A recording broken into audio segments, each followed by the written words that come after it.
Hello दोस्तों, welcome back to my YouTube channel. I hope आप सभी अच्छे होंगे। तो दोस्तों, अगर आप एसईओ में काम करते हैं या फिर आप ब्लॉगर हैं या फिर आप यूट्यूबर हैं और आप अपनी वेबसाइट का या अपने ब्लॉग का एसईओ करना चाहते हैं, तो मैं आपको इस वीडियो में बताऊंगा कि कौन से ऐसे 9 फैक्टर्स हैं जो आप अगर अपनी वेबसाइट पर इम्प्लीमेंट करते हैं, अपनी वेबसाइट में ऑप्टिमाइज़ करते हैं, तो आपकी वेबसाइट इजीली गूगल में फर्स्ट पेज पे रैंक कर पाएगी। तो दोस्तों, वीडियो को शुरू करते हैं। दोस्तों, वीडियो को शुरू करने से पहले मैं आप लोगों से रिक्वेस्ट करना चाहूँगा, अगर आप हमारे चैनल पर नए हैं तो हमारे चैनल को सब्सक्राइब कर लीजिए और ऐसे रिलेटेड वीडियो देखने के लिए। तो दोस्तों, चलिए वीडियो को शुरू करते हैं। तो जानते हैं कि जो 9 फैक्टर हैं मेजर, वो कौन कौन से हैं जो कि एसईओ में हमें बहुत हेल्पफुल होते हैं।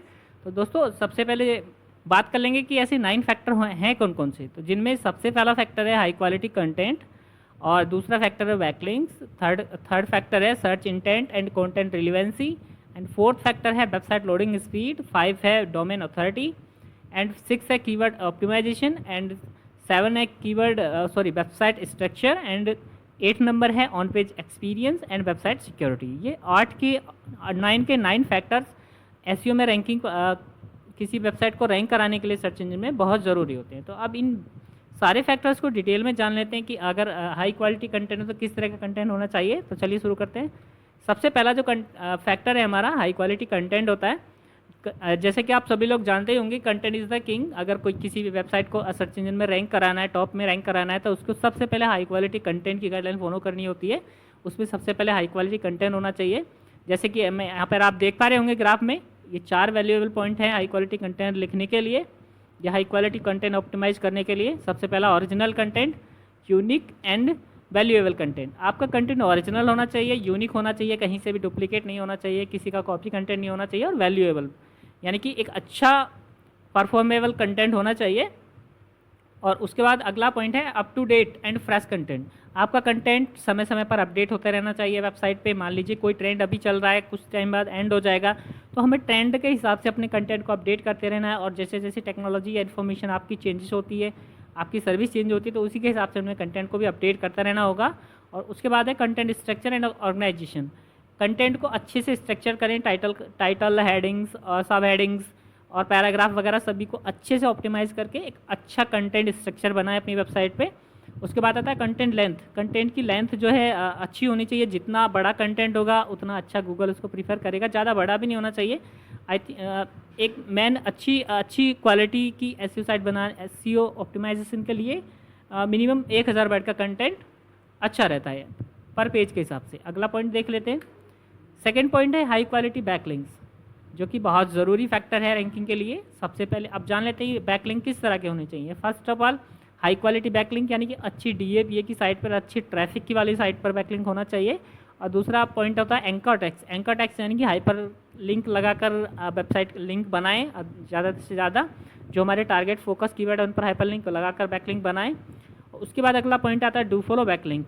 आपके बैकलिंक कोशिश कीजिए कि 70% डू फॉलो हो और 40% और 30% नो फॉलो बैकलिंक हो, तो ये बेटर रहता है। उसके बाद अगला टॉपिक है रिलेटेड टू योर वेबसाइट। आप जो भी बैकलिंक बना रहे हैं रिलेवेंट वेबसाइट पे बनाइए। मान लीजिए आपकी कैटेगरी स्पोर्ट्स की है, तो आप स्पोर्ट्स से रिलेटेड वेबसाइट पर ही बैकलिंक बनाएं, तो ये आपके लिए बहुत बेनिफिशियल होगा। अब अगला पॉइंट देख लेते हैं। थर्ड पॉइंट है search intent and content relevancy.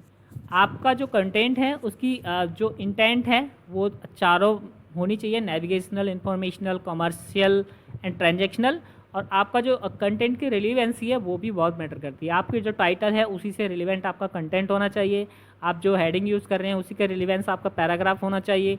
इस तरह से आपको कंटेंट रिलेवेंसी का भी ध्यान रखना है। ये भी बहुत मेजर फैक्टर है एसईओ रैंकिंग के लिए। अगला पॉइंट आता है वेबसाइट लोडिंग स्पीड। आपकी वेबसाइट की लोडिंग स्पीड जो है वो भी अच्छी होनी चाहिए। अब वेबसाइट लोडिंग स्पीड अच्छी करने के लिए आपको कौन कौन से पॉइंट का ध्यान रखना होता है, ये आपको यहाँ देख पा रहे होंगे। सबसे पहला है ऑप्टिमाइज इमेज। आपका इमेज का जो साइज़ है वो ज़्यादा बड़ा नहीं होना चाहिए, यानी कि 2 MB 3 MB इतना बड़ा साइज़ वो अच्छा नहीं रहता है।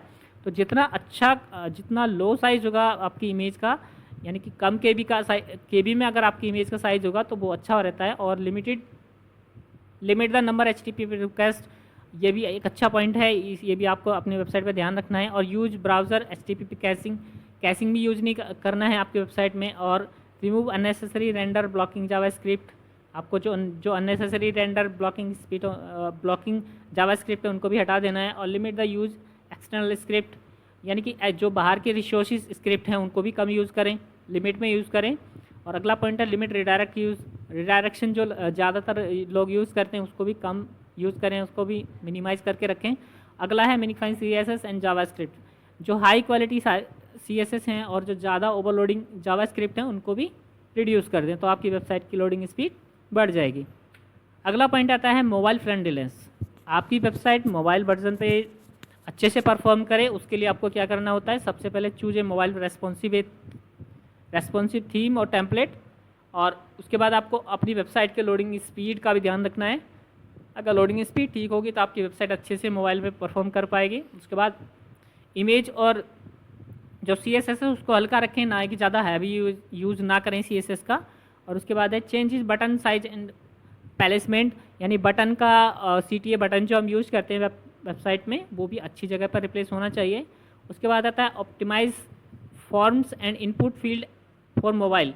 आप अगर कोई फॉर्म देना चाहते हैं अपनी वेबसाइट पे तो उसको भी अच्छे से ऑप्टिमाइज़ करें, कॉन्टैक्ट अस फॉर्म जैसे हम यूज़ करते हैं बेसिकली, तो वो भी अच्छे से यूज़ करना है। और उसके बाद आता है use a large and readable font, वो भी आपको अच्छे से ध्यान रखना है।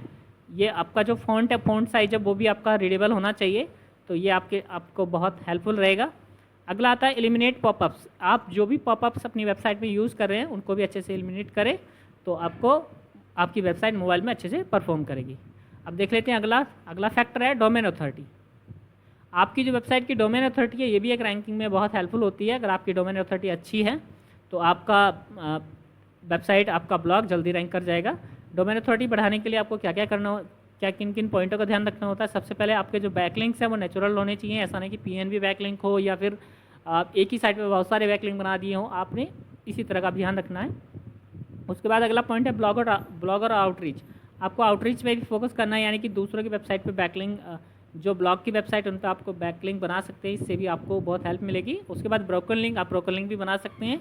और अनलिंक्ड मेंशन, जहाँ पे आपको अननेसेसरी किसी ने मेंशन किया हुआ उससे भी आपको अनलिंक होना है, यानी किसी ने लो क्वालिटी साइट ने अगर आपको लिंक दे रखा है तो उसको आपको रिमूव करवा देना है। और उसके बाद लिंक रिकलमिनेशन, ये भी आपको ध्यान रखना है। उसके बाद प्रेस रिलीज है, आप प्रेस रिलीज पब्लिश करवा सकते हैं, इससे आपको हाई क्वालिटी बैकलिंक मिलेंगे।